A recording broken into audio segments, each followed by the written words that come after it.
Have you ever been in a conversation and you know the word you want to say in English?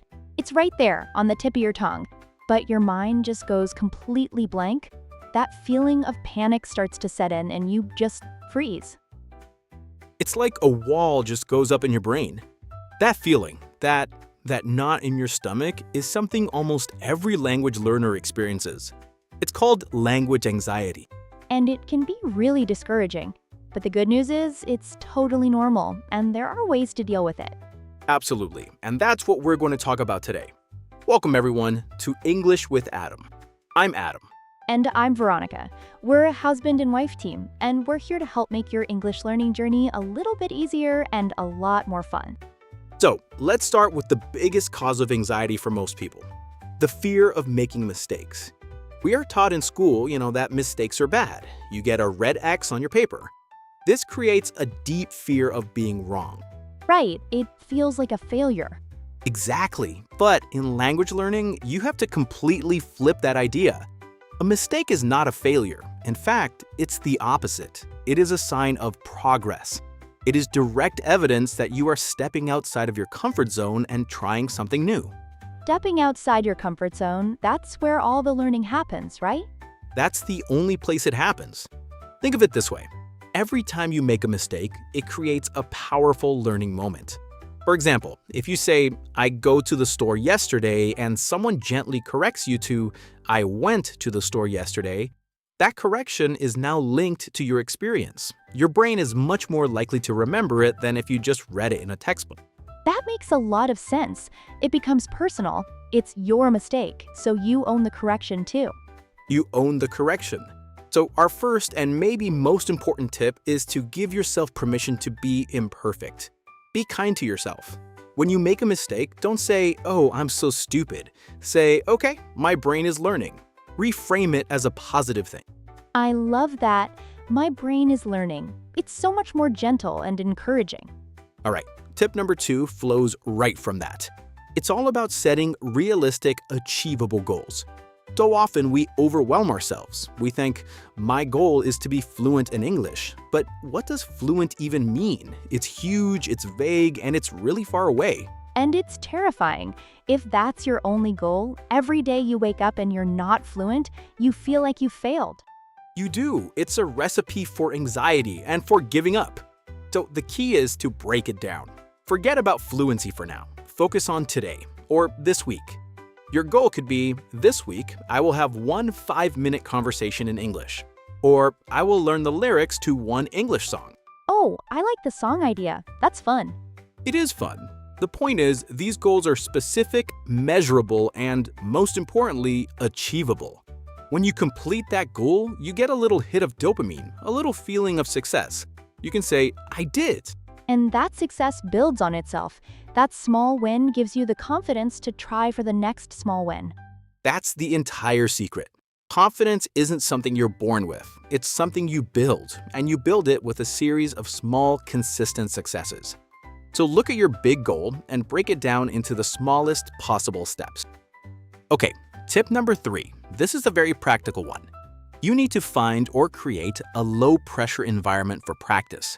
If your only English practice is in a high-stakes situation like a job interview, of course you're going to be anxious.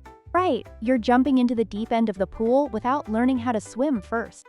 Perfect analogy. So you need a shallow end of the pool. This could be many things. It could be an app like Duolingo or Babbel where you're just interacting with a computer. There's no judgment. It could be finding a patient language partner online, someone who is also learning your native language. You're both in the same boat. That's a great idea because they understand the struggle. They're not going to laugh at you for making a mistake because they're probably making mistakes in your language too.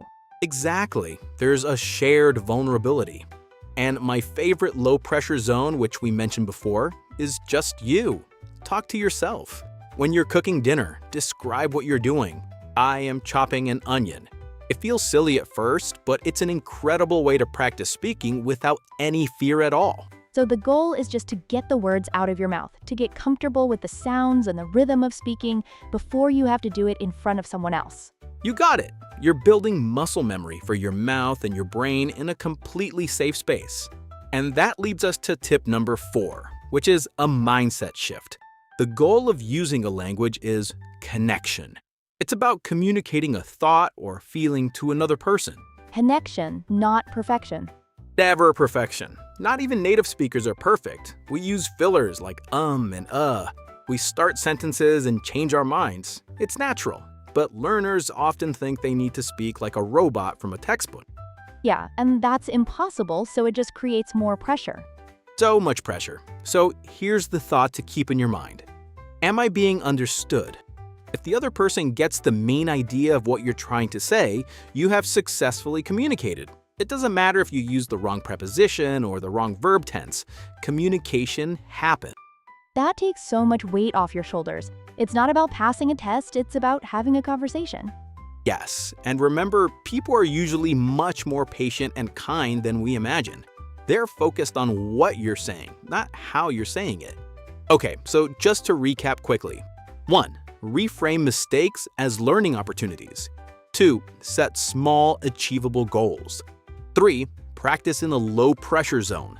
And 4. Focus on connection over perfection. Those are all so powerful. And I'll add one last very quick bonus tip. Your anxiety isn't just in your head, it's in your body. That fast heartbeat, the sweaty palms, that's a physical reaction. The fight or flight response. Exactly. So before you enter a situation where you have to speak English, take 30 seconds. Close your eyes and take 3 deep, slow breaths. In through your nose and out through your mouth. It sends a signal to your nervous system that you are safe, and it can make a huge difference in calming you down. That's a great actionable tip, something you can do right in the moment. So we really hope these tips help you feel a little more confident and a little less anxious on your English learning journey.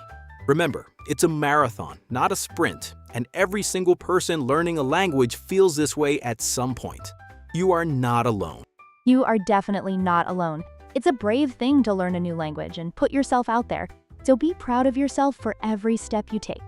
Well said. And that's all the time we have for today. Thank you so much for listening to English with Adam. If you found this episode helpful, please consider giving us a like or a 5-star review, and subscribe so you don't miss our next episode. It really helps our channel grow.